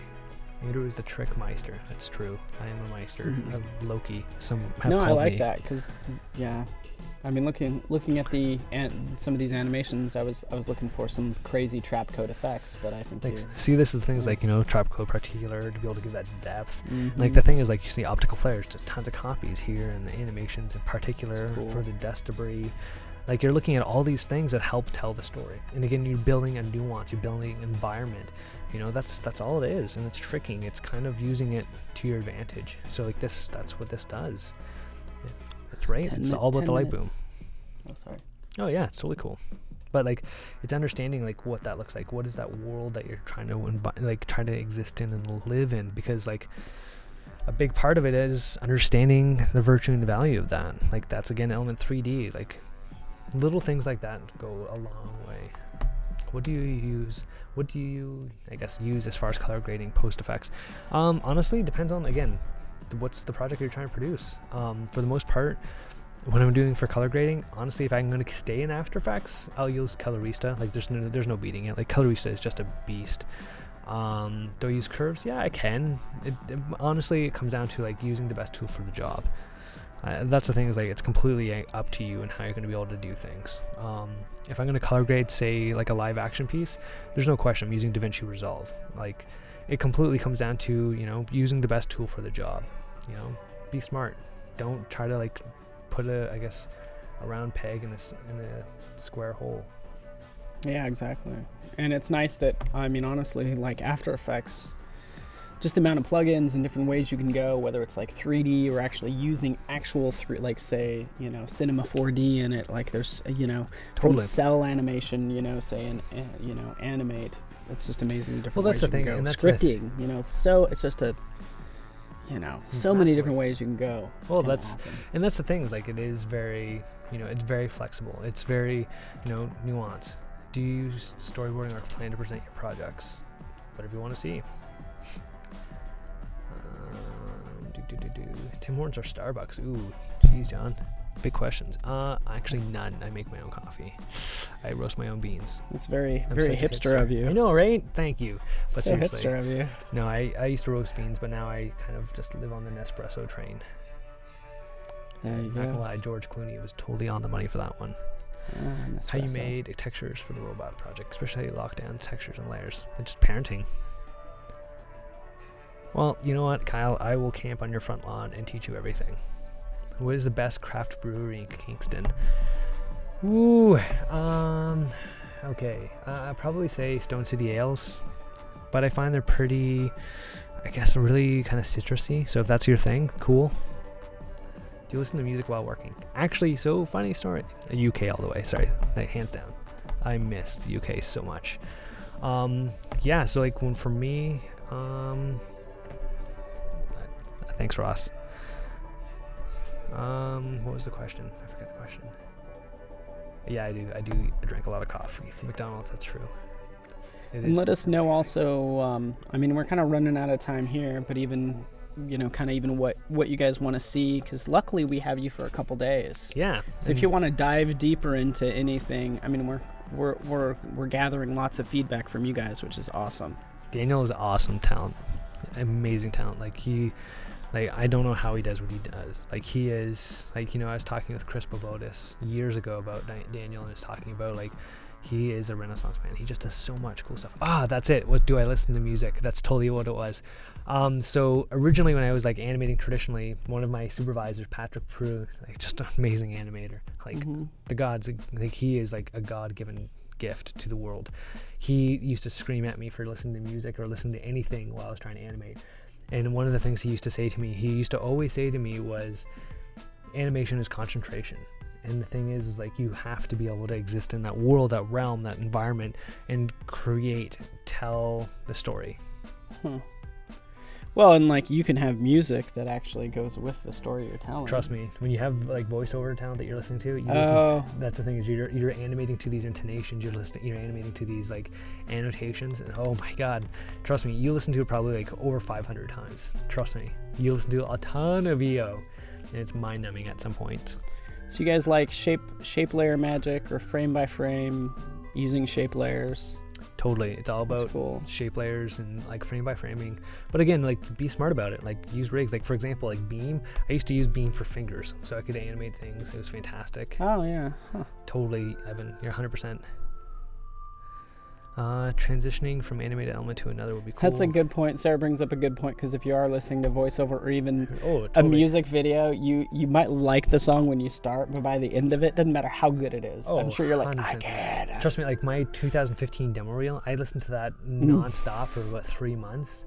And at the end of it, I could literally sing word for word, vowel for vowel, and I just I can't. I'm just gonna losing my mind. But yeah, so if listen to anything, not at all.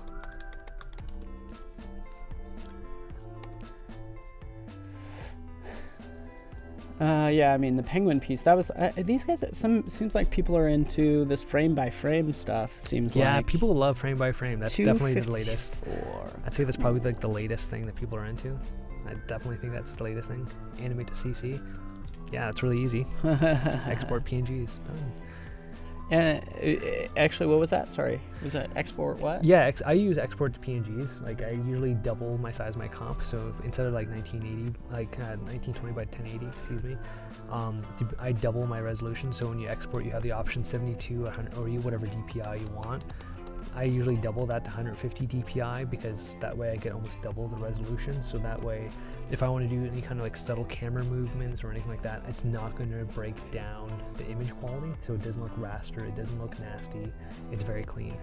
You can now, at least in Adobe Animate, increase the size of your stage and scale up everything. Totally. Which is cool. Oh, 100%, exactly. So you could also just resize everything really large and output a video? You could export a video, but at the end of the day, like honestly, like you're looking at, depends on what kind of information you need. For me, the big thing was having PNGs with alpha and understanding like that's important. Like for example, John brings up no SWIFTs. Yeah, absolutely no SWIFTs. SWIFTs, quite honestly, like it breaks. You'll get like a missing frame here or there, and especially when you're on a projects turn into, you need fast development time. So at the end of the day, it just takes a lot of time. Yeah, Sarah's just name dropping left, right, center.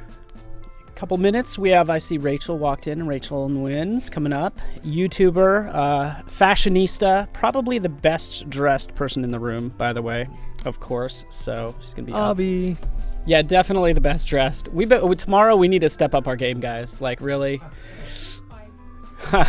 So should I dress up like Frida? And there's 45 people in the room. Just kidding. I'm just joking. Awkward. Still the best dressed. So awkward. Yeah, it's not about money. You got to get this idea of money out. Money is just like a concept that we kind of build for ourselves. Stop thinking about money. Think about like collaboratively working with people. Just do like you live in a like a remote, chill place. Yeah. Let's face it, like that's how you get things done. I've heard this said before. Like, you want to get something done and really make things happen. Live in a chill, like low key place. You will get so much done. Like 100%. Peaceful. It's kind of nice. Yeah, PNG with transparency. PNGs, you have to be careful though. PNGs are massively, like, really hard on processing. Yeah. So, and I took some notes down as far as like, things you guys are interested in seeing the next couple days as well. So this will be good. We do have an Illustrator file, so you're gonna get to see the down and dirty of it all. So that's Notice good. Me, Senpai. Code Blue. I don't know who that is. Hi. We noticed you. Fantastic. So this is cool, guys. Don't forget, if you're on adobelive.com, there's a contest. Just click that contest button down below. You can create a project, submit it, and win. Creative Cloud, $1,000 gift card, as well as some mentoring, which is super cool. So, and there's even a template. True. We didn't really get into the template that's in the interface, but we'll talk about that over the next couple days because you can, there's a lot of integration between After Effects and Premiere Pro. So, good stuff. Use the pipe, Andrew. Yeah, I know. Well, it's the thing is like I had to smoke my pipe. So, but no, that's you smoke. Oh, your pipe on your I've seen the picture. Yeah, so I used to I have my grandfather's and my great grandfather's smoking pipe. So I've had, sweet. It's like always reminds me of my grandfather's. So it's always like that triggers that memory for me. I like that idea of just seeing you work away with a pipe in your mouth. Yeah, like that visual. That's the biggest thing is like honestly it kind of like brings back like good memories. So it makes me happy in a good spot.